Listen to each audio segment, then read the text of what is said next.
आज जहन्नम का तज़किरा हम सुनेंगे। अल्लाह ताला हमें जहन्नम से पनाह अता फरमाए। दोज़ख जहन्नम एक मकान है और ये अल्लाह ताला के क़हार और अल्लाह ताला के जलाल होने का मज़हर है।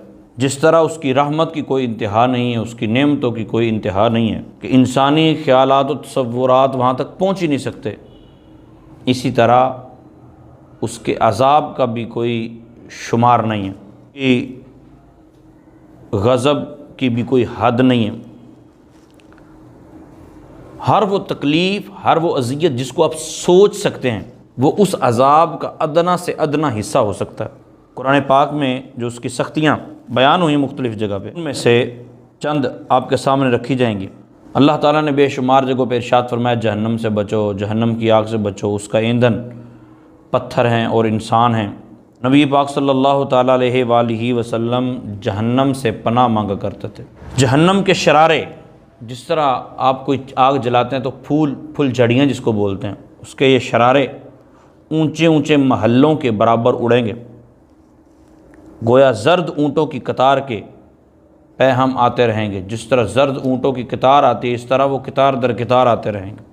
आदमी और पत्थर उसका ईंधन है। ये जो दुनिया की आग है, उस आग के 70 जुज़ों में से एक जुज़ हो सकती है। इसको कम दर्जे का, जहन्नम के अंदर सबसे कम तर दर्जे का अज़ाब होगा। वो ऐसा होगा कि उसको आग की जूतियाँ पहना दी जाएंगी, जिससे उसका दिमाग ऐसा खोलेगा जैसे तांबे की पतीली खोलती है, उसके अंदर कोई चीज़ डाली हो, आयल वगैरह कलकता हो। वो समझेगा कि सबसे ज़्यादा अज़ाब इस पर हो रहा है, जबकि सबसे ज़्यादा नहीं, सबसे अदना अज़ाब उस पर हो रहा होगा। सबसे हल्के दर्जे का अज़ाब जिसको हो रहा होगा, उससे अल्लाह ताला पूछेगा, बता अगर तुझे इसके बदले में सारी दुनिया देने को कहा जाए, यानी दुनिया सारी तेरी मिल्कियत हो जाए और बोला जाए कि ये अज़ाब तुझसे हटा लिया जाएगा, सारी दुनिया दे दे, तो वो कहेगा हाँ हाँ सारी दुनिया ले लो, लेकिन मुझे अज़ाब से बचा लो। तो अल्लाह ताला फरमाएगा हाँ ऐसा हो सकता था, लेकिन अब नहीं। जब तू पुश्ते आदम में था तो हमने इससे बहुत आसान चीज़ का हुक्म दिया था कि कुफ़र ना करना, मगर तू नहीं माना। मतलब जब दुनिया में था, ज़मीन पर था, तो हमने छोटी सी बात कही थी, लेकिन तूने नहीं मानी। जहन्नम की आग 1000 बरस तक जलाई गई तो वो सुर्ख हो गई, फिर 1000 बरस तक जलाई गई और फिर 1000 बरस तक करते करते वो सफ़ेद हो गई, फिर 1000 बरस के बाद वो स्याह हो गई। हमारे यहाँ जो आग होती है वो येलो होती है, रेड होती है, सफ़ेद भी उसमें से चीज़ें नज़र आ जाती हैं कि आग का अलाव जो जल रहा है वो सफ़ेद रंग का हो, सफ़ेद हो। लेकिन जहन्नम की आग बिल्कुल स्याह, अंधेरा ही अंधेरा। अल्लाह ताला माफ़ फरमाए। जिब्रील अमीन अलैहिस्सलाम ने नबी पाक सल्लल्लाहु ताला अलैहि वसल्लम की बारगाह में कसम उठाकर अर्ज़ की कि अगर जहन्नम से सुई के नाके के बराबर खोल दिया जाए, कोई 1 फुट नहीं, 1 मुरब्बा फुट नहीं, सिर्फ सुई की नोक के बराबर अगर खोल दिया जाए तो तमाम ज़मीन वाले इसकी गर्मी से मर जाएं। और कसम खाकर कहा, अगर जहन्नम का कोई दारोगा अहले दुनिया पर ज़ाहिर हो तो ज़मीन के रहने वाले कुल के कुल उसकी हैबत से मर जाएं। फ़ौजियों की गाड़ी देखकर भागने वाले, पुलिस को देखकर भागने वाले और दुकानें जल्दी जल्दी बंद कर देने वाले। अल्लाह ताला महफूज फरमाए। हमें अल्लाह के अज़ाब से भी डरना चाहिए। और जिब्रील ने बकसम बयान किया कि अगर जहन्नमियों की ज़ंजीर की एक कड़ी दुनिया के पहाड़ों पर रख दी जाए, यानी वो ज़ंजीर जो जहन्नमियों को मारी जाएगी या जिसमें जहन्नमियों को बांधा जाएगा, अगर पहाड़ों पर रख दी जाए तो कांपने लगें, इनको करार ना हो, यहाँ तक कि ज़मीन के अंदर धंस जाएं। ये दुनिया की आग जिसकी गर्मी और तेज़ी से कौन वाकिफ़ नहीं, कि बाज़ मौसम में जो इसके करीब जाना मुश्किल होता है, शाक गुज़रता है, और फिर भी यह आग खुदा से दुआ करती है, मौला करीम इसे जहन्नम में फिर न ले जाए। दुनिया की आग भी ये कहती है, मौला करीम जहन्नम की आग से बचा मुझ। ये आग भी उस जहन्नम की आग से पनाह मांगती। मगर ताज्जुब है इस इंसान पर कि ये जहन्नम में जाने का काम करता है और उस आग से नहीं डरता जिससे आग भी डरती है और पनाह मांगती है। दोज़ख की गहराई कितनी है ये अल्लाह ही बेहतर जानता है। नबी पाक सल्लल्लाहु ताला अलैहि वसल्लम का एक इरशाद गिरामी, कोई आवाज़ आई, रसूल पाक सल्लल्लाहु अलैहि वसल्लम ने इरशाद में, मेरे सहाबा तुमने आवाज़ सुनी? उसकी या रसूलल्लाह सल्लल्लाहु अलैहि वसल्लम सुनी। नबी पाक सल्लल्लाहु अलैहि वसल्लम ने इरशाद में, तुम्हें पता है ये किस चीज़ की आवाज़ है? उसकी या रसूलल्लाह सल्लल्लाहु अलैहि वसल्लम, अल्लाह और उसको रसूल ही बेहतर जानते हैं।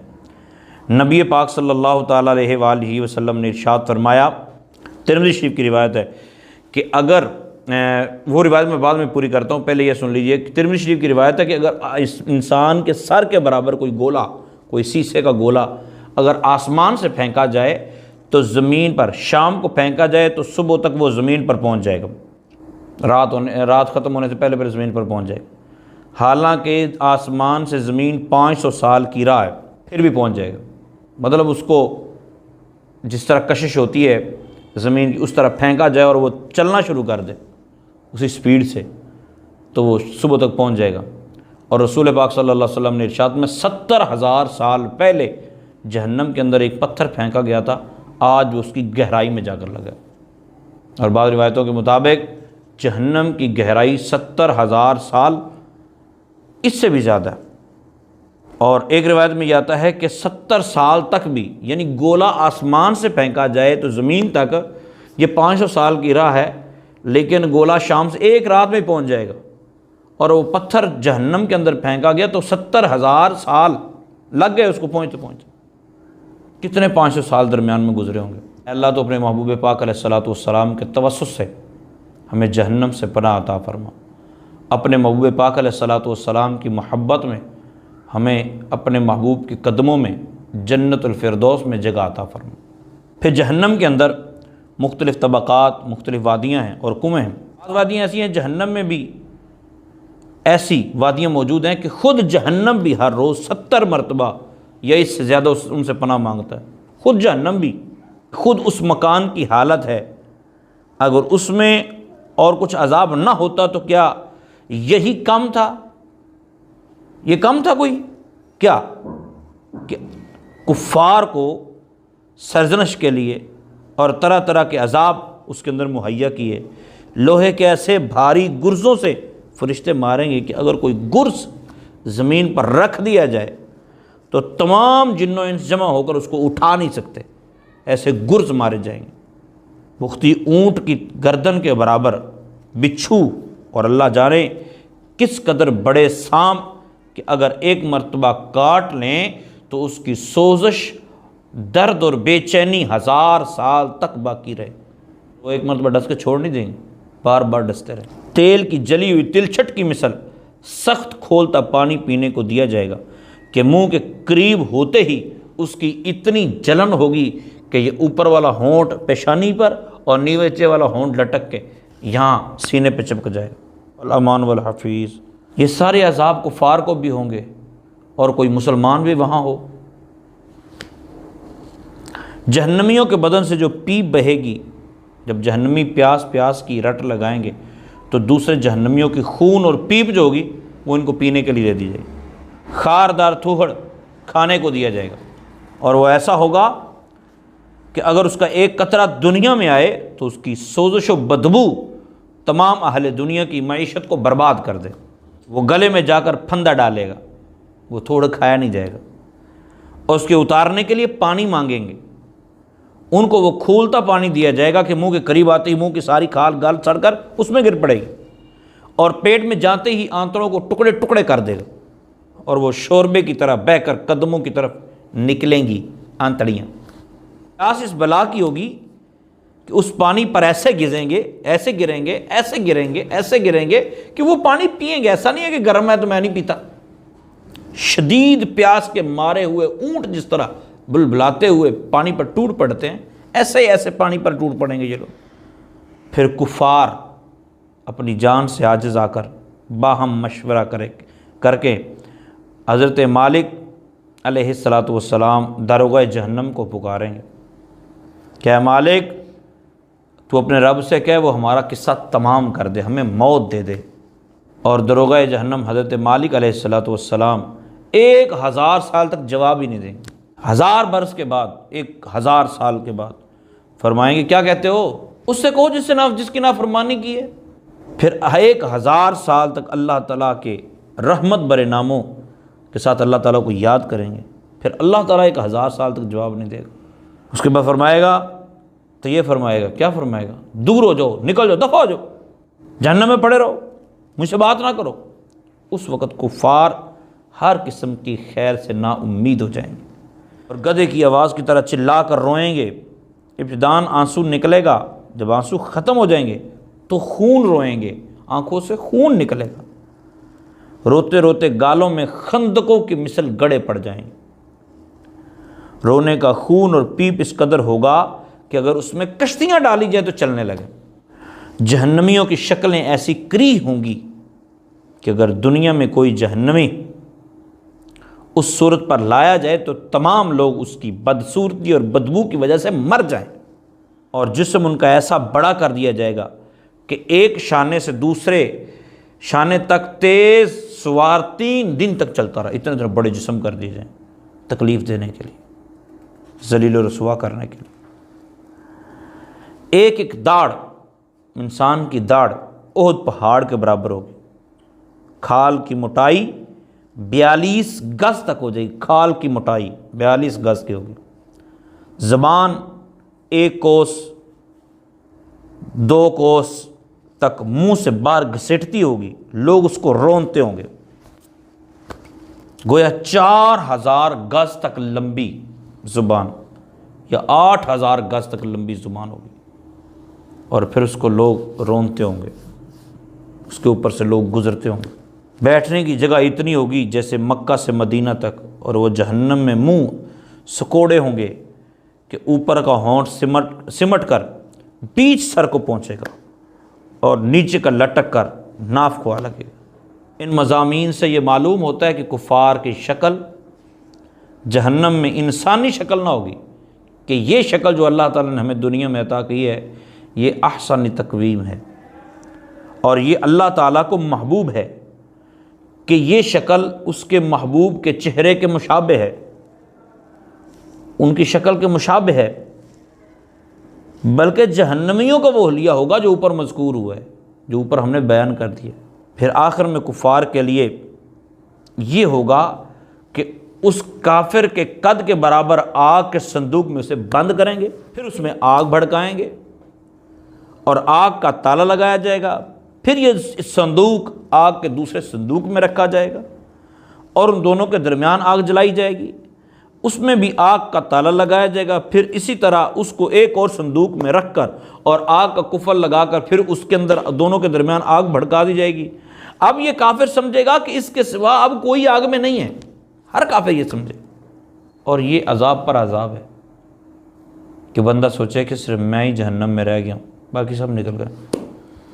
जब सब जन्नती जन्नत में दाखिल हो लेंगे, जहन्नम में सिर्फ वही रह जाएंगे जिनको हमेशा के लिए जहन्नम में रहना है। उस वक़्त जन्नत और दोज़ख के दरमियान मौत को मेंढे की तरह लाकर खड़ा करेंगे, मौत को मेंढे की सूरत में लाकर खड़ा करेंगे। फिर ऐलान करने वाला जन्नत वालों को पुकारेगा, आओ भाई। अब जन्नती डरते डरते आके झांकेंगे, कहीं हमसे मैं जन्नत से निकाला तो नहीं जा रहा। फिर जहन्नमियों को पुकारेगा, जहन्नमी खुशी खुशी आके देखेंगे, शायद सानू क्या गया, निकलो बाहर आ जाओ। जब दोनों तरफ से लोग बाहर देख रहे होंगे तो अल्लाह ताला इनसे पूछेगा, उस मेंढे की तरफ इशारा करके, इसको जानते हो? सब कहेंगे हाँ ये मौत है। फिर अल्लाह ताला फरमाएगा इसको ज़बह कर दो, फिर मौत को ज़बह कर दिया जाए। और अल्लाह ताला कहेगा, ए अहले जन्नत, अब हमेशा हमेशा तुमने जन्नत में रहना, अब तुम्हें मौत नहीं है। और जहन्नमियों, तुम्हें भी हमेशा हमेशा यही रहना, अब तुम्हें मौत नहीं आएगी। और उस वक़्त जिनके लिए खुशी, उनके लिए लाजवाब खुशी होगी, और जिनके लिए गम, तो उनके लिए इंतहा का गम होगा। अल्लाह ताला हम सब को नबी पाक सल्लल्लाहु ताला अलैहि वसल्लम के दामन रहमत से लिपटे रहने की तौफीक अता फ़रमाए। हमें रसूल पाक सल्लल्लाहु ताला अलैहि वसल्लम के साथ सच्ची उल्फत व मोहब्बत नसीब फ़रमाए कि ये अज़ाब बहुत दर्दनाक अज़ाब है। हमें अल्लाह जहन्नम से पनाह अता फ़रमाए, जन्नत में दाखिला नसीब फ़रमाए। अल्लाह बस अपनी रहमत के फ़ैसले फ़रमाए। आमीन बिजाहिन नबी अमीन सल्लल्लाहु ताला अलैहि वसल्लम। सवाल करते हैं कि इशा और फजर की नमाज सफ़र की वजह से रह गई थी, वो अब कैसे पढ़ी जाएगी? इशा और फजर की नमाज याद रखिए, जो नमाज जिस अंदाज से रही है उसी तरह वो अदा की जाएगी। जो हालत सफ़र में क़ज़ा हुई है उसको जब आपने अपने घर में आके, अपने वतन में आके अदा करना है तो कसर वाली ही अदा करनी है। गोया इशा के 2 फ़र्ज़ अदा करेगा और फजर तो उसी तरह अदा करनी है। और जो क़ज़ा नमाज होती है उसको अदा करने में फ़र्ज़ और वितर का ख्याल किया जाता है। फ़र्ज़ और वितर अदा करने होते हैं, इसके अलावा सुनन और नवाफिल की क़ज़ा नहीं होती। बाकी टाइम का भी कोई कन्फर्म नहीं होता। आप 3 औकात जो ज़वाल के हैं, तुलुए आफ्ताब के वक़्त 20 मिनट, तुलुए आफ्ताब से लेकर 20 मिनट बाद तक, गुरूब आफ्ताब से पहले, गुरूब आफ्ताब का जो टाइम लिखा उससे 20 मिनट पहले से लेकर गुरूब आफ्ताब तक, और तीसरा ज़हवा कुबरा से लेकर ज़ोहर के वक़्त तक। इन 3 औकात में आप क़ज़ा नमाज नहीं पढ़ सकते, कोई भी सजदा नहीं कर सकते, कोई भी नमाज नहीं पढ़ सकते। लेकिन इसके अलावा क़ज़ा नमाज जब चाहें, जिस वक़्त चाहें आप अदा कर सकते हैं। सवाल ये है कि क्या कोई बद मज़हब सैयद हो तो क्या उसका एहतराम कर सकते हैं? पहली बात तो यह, जो बद मज़हब है वो सैयद ही नहीं होगा। दूसरी बात यह है कि जो सैयद है वो मौला अली की औलाद से हो, इमाम हसनैन करीमैन रदी अल्लाह ताला नुमा की औलाद से हो, और वो सैयदना सिद्दीक़ अकबर रदी अल्लाह ताला अन्हु को गाली देता हो, वो भी सैयद नहीं है, उसकी ताज़ीम की ज़रूरत ही नहीं है। हाँ, सैयद हो और उसके ज़ाहरी असबाब, ज़ाहरी मामला ठीक अगरचे ना हो तो ताज़ीम उसकी ज़रूरी है। ख़यालात को पाकीज़ा रखने के बारे में कुछ इरशाद फरमाएँ। तो आप मकतूब मदीना की एक किताब है बातनी बीमारियों का इलाज, उसका मुताला फरमाएँ। और इससे भी आसान काम ये है कि आप जो अमीर अहले सुन्नत दामत बरकातुहु आलिया की तरफ से दिए गए मदनी इनामात का कार्ड है उसको फ़िल कीजिए और फ़िल करके आप अपने किसी करीबी ज़िम्मेदार को जमा करवाइए। इंशाअल्लाह ख़यालात पाकीज़ा हो जाएंगे। इससे भी आसान काम यह है कि आप हर वक्त बावुज़ू रहना शुरू कर दीजिए। मनु औक़ात में नमाज से मना क्यों किया गया? अच्छा, इसकी एक वजह तो ये है कि उस वक़्त कुछ और मज़ाहिब ऐसे थे जो अल्लाह के अलावा किसी और की पूजा करते थे, सूरज की पूजा करते थे। तो शैतान जब सूरज तुलू होता है तो शैतान सामने आया खड़ा होता है, गोया शैतान के सींगों से सूरज तुलू होता है, शैतान के सींगों के अंदर से निकल रहा होता है। तो उस वक़्त जो नमाज़ बंदा पढ़ता है तो शैतान खुश होता है कि मेरी वजह से पढ़ी जा रही, मेरी इबादत की जा रही। इसलिए रसूल पाक सल्लल्लाहु अलैहि वसल्लम ने मना फरमाई। 3 आयात में किरात में गलती हो जाए क्या मुक्तदी लुकमा दे सकता है? और अगर 3 आयात के बाद गलती हो? अच्छा, ये जो किरात वाला मामला है ना, इसमें मुक्तदी जब चाहे लुकमा दे सकता है। यानी मुक्तदी इमाम चाहे वो 3 आयात से पहले गलती करे या 3 आयात के बाद, मुक्तदी लुकमा दे सकता है। ऐसे ही जैसे तरावी के अंदर दे सकता है, क्योंकि अगर कोई ये कहेगा कि 3 आयात के बाद नहीं दे सकता तो हाफिज़ साहब जो तरावी पढ़ाते हैं उनको फिर तो लुकमे दिए जाते हैं। अगर मर्द इमामत करने लगा है और उसके साथ उसकी बीवी खड़ी है तो वो खुद ही तकबीर कह ले, बिल्कुल जायज़ है। सवाल, क्या कादियानी से इमदाद ले सकते हैं? इमदाद लेने वाले 2 होते हैं। एक तो ये होता है कि बंदा भूख से मर रहा हो और कादियानी दे तो ले सकते हैं, उसके बाप का है, कुछ भी नहीं है उसका अपना, वो सारा का सारा हमारे रब का है, तो आप ले सकते हैं। लेकिन अगर आप वो इमदाद इस अंदाज से बांट रहा है कि आप अगर इमदाद लें कल को उसकी तशहीर भी करनी पड़ेगी या उसकी बातें भी माननी पड़ेंगी, किसी ने आपको ला के दे दी यार ये फ़लाँ बंदा बांट रहा था और आपको किसी ने कहा वो कादियानी, तो आप लेके रख लें, ठीक है, और उससे नफ़रत करें, ठीक है। नफ़रत यूँ करें कि उस कमीने को कुछ भी नहीं है, सब कुछ अल्लाह और उसके रसूल का है, तो ये मुझे मिल गया, बस बात ख़त्म हो गई। लेकिन अगर आप उसके साथ मोहब्बत पैदा कर लेंगे, उल्फत पैदा कर लेंगे, जिस तरह आजकल होता है, तो क़तआन इमदाद लेने की इजाज़त नहीं है। बल्कि जहाँ ऐसी सूरत हाल हो वहाँ आप अपने किसी मुसलमान भाई से रब्ता करें और उनको बताएं कि जनाब मुझ पर इम्तिहान आन पड़ा है तो मैंने उससे इमदाद नहीं ली। इंशाअल्लाह अज़्ज़वजल आपके लिए अल्लाह ताला आसानियों के दरवाज़े खोल देगा, क्योंकि गवर्नमेंट भी दे रही है, बहुत सारे अहबाब और भी इस तरह की इमदाद कर रहे हैं। अल्लाह ताला हम सब का ईमान महफूज फरमाए। ये उस जगह की बात कर रहा हूँ जिस तरह बाज़ लोग दूसरे ममालिक में रहते हैं और वहाँ कोई और देने वाला नहीं होता और बंदा वाकई मजबूरी की हालत में होता है, तो वहाँ अगर कोई देता है तो फिर आप ले सकते हैं। फितरत ज़हरा, आपका सवाल यह है कि आमदनी में से 40, देखिए आमदनी में से 40वां हिस्सा नहीं निकालते, बल्कि जो आपके पास एक मरतबा 52.5 तोले चांदी की रकम के बराबर रकम जमा हो गई, एक मरतबा आप उसके मालिक हो गए तो आप साहिब निसाब हो गए। अब वो निसाब पूरा साल चलता रहा, कमी बेशी के साथ चलता रहा, कभी ज़्यादा कभी कम, कभी ज़्यादा कभी कम, तो साल बाद उस पर ज़कात है। तो अगर आमदनी इतनी ज़्यादा है कि आपके पास वो पैसे जमा हुए रहे और एक मरतबा 52.5 तोले चांदी की रकम के बराबर पैसे हो गए, फिर उसके बाद ऊपर नीचे जाते रहे और साल बाद भी आपके पास 52.5 तोले चांदी की रकम के बराबर पैसे थे, तो उन पर आपको ज़कात देनी होती है, तो 40वां हिस्सा देना होता है।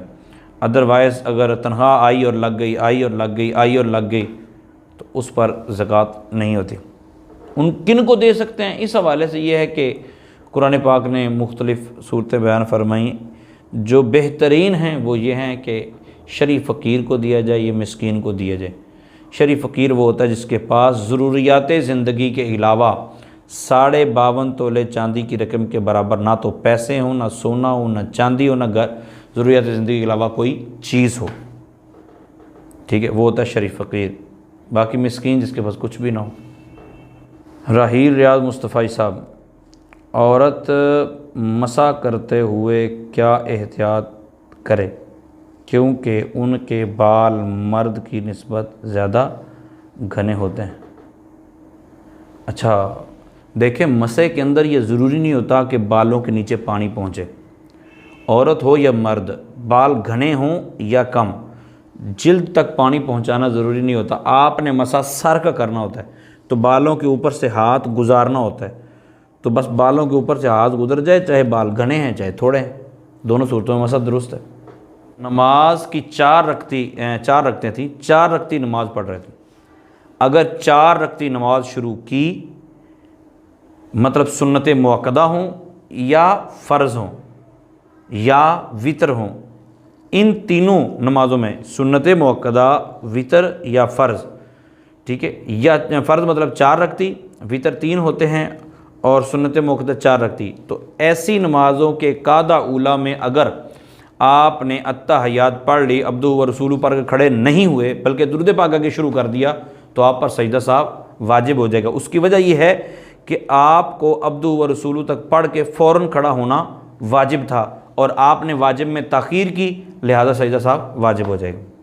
ज़र्रे उस खाक के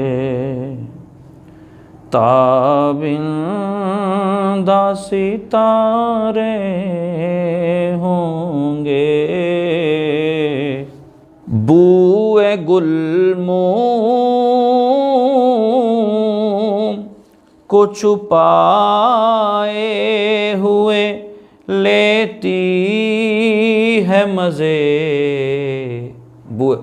फूल की खुशबू, वो मदीने गई ना, तो वहाँ जाके मुँह छुपा के जा रही है, क्योंकि कोई कहेगा कि ये ख़ुद खुशबू है और कहीं और से खुशबुएँ लेने जा रही है।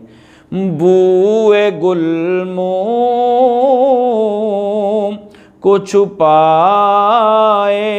हुए लेती है मज़े, गैसु सरकारे दो आलम ने संवारे होंगे, गैसु सरकारे। ऐसी बीमारी जिसकी वजह से बार बार टूट जाता है, तो क्या अदा नमाज और कज़ा नमाज एक ही वज़ू के साथ पढ़ सकते हैं? देखिए, बीमारी का मामला यह है कि बास मर्द और औरतें ऐसी होती हैं जिनका बार बार वज़ू टूट जाता है। तो अगर ऐसा कोई बीमार है कि वज़ू बरकरार नहीं रहता, सिर्फ फ़र्ज़ भी नहीं बंदा पढ़ सकता, बस यूँ वज़ू करता है यूँ टूट जाता है, यूँ वज़ू करता है यूँ टूट जाता है, तो वो बंदा माजूर है। यानी वो एक मरतबा वज़ू कर ले तो जिस बीमारी की वजह से वो माजूर है उसकी वजह से फिर उसका वज़ू बरकरार रहता है, नहीं टूटता। मिसाल किसी को कतरे आते हैं तो कतरे आते ही रहते हैं, आते ही रहते हैं, वज़ू करते फिर आते रहते हैं, तो ऐसा शख्स अंडरवेयर वगैरह इस्तेमाल कर ले। अब अगली नमाज के वक़्त तक इस कतरों की वजह से इसका वज़ू नहीं टूटेगा। अब इससे कज़ा नमाज़ें पढ़ें, इससे मौजूदा नमाज़ पढ़ें, इससे नफल पढ़ें, इससे कुरान पाक पढ़ें, जो मर्ज़ी पढ़ते रहें, किसी किस्म की कोई कबाहत नहीं है। जैसे ही अगली नमाज का वक्त शुरू होगा ऑटोमेटिकली वो वज़ू टूट जाएगा। हाँ, अगर कतरों की मसले की वजह से माजूर हुआ है लेकिन हवा खारिज हो गई तो फिर वज़ू टूट जाएगा, फिर वज़ू दोबारा करना पड़ेगा। हाय हाय हाय, अल्लाह अकबर। मुक्तदी हजरात में से किसी की दाढ़ी नहीं है, इमाम साहब आए ही नहीं हैं, अब क्या हुक्म होगा। तौबा करें सारे के सारे, नियत कर लें कि आज के बाद कोई दाढ़ी नहीं मुंडाएगा, फिर उनमें से किसी को खड़ा कर दें। या कोई एक बोले कि सच्ची तौबा मेरी आज के बाद दाढ़ी नहीं कटवा मुंडाऊंगा, फिर नमाज़ पढ़ा दे, क्या कह सकते हो। अगर कोई भूल से रुकू में सुबहान रब्बियल आला पढ़, अगर कोई रुकू में सुबहान रब्बियल आला पढ़ लेता है तो कोई मसला नहीं है। सजदे में सुबहान रब्बियल अज़ीम पढ़ लेता है तब भी कोई मसला नहीं है। सुबहान अल्लाह भी पढ़ ले तब भी कोई मसला नहीं। आजकल कोरोना वायरस की वजह से जो हालात हैं इसको क़यामत सूरा कहना कैसा है। हाँ, अगर तो डरने की वजह से कह रहे हैं तो अच्छी बात है, लेकिन अगर इसको क़यामत समझे खड़े हैं ना तो क़यामत बहुत बड़ी चीज़ है, ये क़यामत नहीं है। यहाँ तो अभी लाख, 1.5 लाख, 2 लाख लोग मरे हैं, करोड़ों लोग मरे हैं ताउन की वबाओं से, करोड़ों लोग। अल्लाह ताला महफूज फरमाए। बस अल्लाह ताला के हुजूर झुक जाना चाहिए, माफ़ी मांगनी चाहिए। रियाकारी से बचने का तरीका, ज़िंदगियाँ गुजर जाती हैं ऐसा करते करते। बस आमाले सालिहा करते रहें, और जब कभी शुबा पड़े कि मैं मखलूक को राज़ी करने के लिए ऐसा कर रहा हूँ, मखलूक की रज़ा के लिए कर रहा हूँ, तो बस अल्लाह ताला के हुजूर रो कर गिड़गिड़ा कर दुआ की जाए। हाँ, शैतान का बहुत बड़ा वार है, ना नेकी नहीं करनी है, इस तरह तो रियाकारी हो जाएगी। और नहीं तू पैसे ना दे, वो ये तो रियाकारी हुई ना। फिर नमाज़ पढ़नी, तहज्जुद मस्जिद जाकर पढ़नी हैं, या तहज्जुद पढ़नी घर में, ओ नहीं ये तो फिर रियाकारी हुई ना। जिस तरह मामलात करने में रियाकारी होती है, इस तरह छोड़ने में भी रियाकारी होती है। तो शैतान का बहुत ख़तरनाक वार है। तो रियाकारी से डरते हुए आप आमाल सालिहा छोड़ दें, ये जायज़ नहीं है। आप आमाल सालिहा करते रहें और अल्लाह ताला के हुजूर दुआ करें, मौला करीम जिस तरह मुझे ज़ाहिरी तौफ़ीक अता फ़रमाइए, इखलास भी अता फ़रमा। और बंदा सिर्फ़ अपना ज़ाहिर दुरुस्त कर सकता है, बातिन के लिए पीर कामिल की ज़रूरत होती। अल्लाह ताला मेहरबानियाँ फ़रमाता है। और हाथ बंदा यूँ एक हाथ है ना, तो बंदा सिर्फ़ ये ज़ाहिर से साफ़ कर सकता है, यूँ करके, इसका अंदर नहीं साफ़ हो, ऊपर पुश्त नहीं साफ़ होगी, इसके लिए दूसरा हाथ इस्तेमाल करना पड़ेगा। तो पीर कामिल के साथ जुड़े रहिए, हफ्ते वाले दिन मदनी मुज़ाकरा देखते रहिए, और बाकी मामलात में आप अमाल सालिहा करते रहिए, इतना ही काफ़ी है। अम्मार भाई पूछ रहे हैं कि अगर ट्रैवलिंग के दौरान अगर किसी नमाज का वक़्त नहीं आता तो क्या उसको उसकी क़ज़ा पढ़नी होगी। जैसे उसने अपने कंट्री में असर पढ़ी और जैसे ही वो दूसरे कंट्री में एंटर हुआ तो उधर इशा का टाइम। अच्छा अम्मार भाई, इसका तरीक़ाकार ये होता है कि असर पड़ी है तो ज़ाहिर जैसे ही अपने कंट्री से गुज़रेगा, ठीक है, रास्ते में जहाज़ के अंदर ही उसको मगरिब का टाइम तो मिलेगा ना। तो अगर टाइम मिल गया और इसने नहीं पढ़ी, चाहे आसमान की बुलंदियों में ही हो, तो नमाज उसको लाजिम हुई थी, अब उसको क़ज़ा करनी पड़ेगी। लेकिन अगर टाइम ही नहीं हुआ, दरमियान में कोई ऐसी सूरत हो गई कि टाइम ही नहीं है, बस यूँ असर पड़ी तो साथ ईशा का टाइम शुरू हो गया, तो ऐसी सूरत में फिर वो नमाज माफ़ हो जाएगी। लेकिन ऐसा फ़िलहाल अभी तक सामने नहीं आया कि मगरिब का टाइम ना मिले, असर का टाइम हो और मगरिब का ना हो और डायरेक्ट इशा हो जाए, ऐसा अभी तक सामने नहीं आया। हाँ, बाज़ जगहों पे इशा का टाइम नहीं मिलता, ये मैंने सुना है, तो बहरहाल कज़ा करनी पड़ेगी वो नमाज, ट्रैवलिंग के दौरान जो छोड़ी होगी।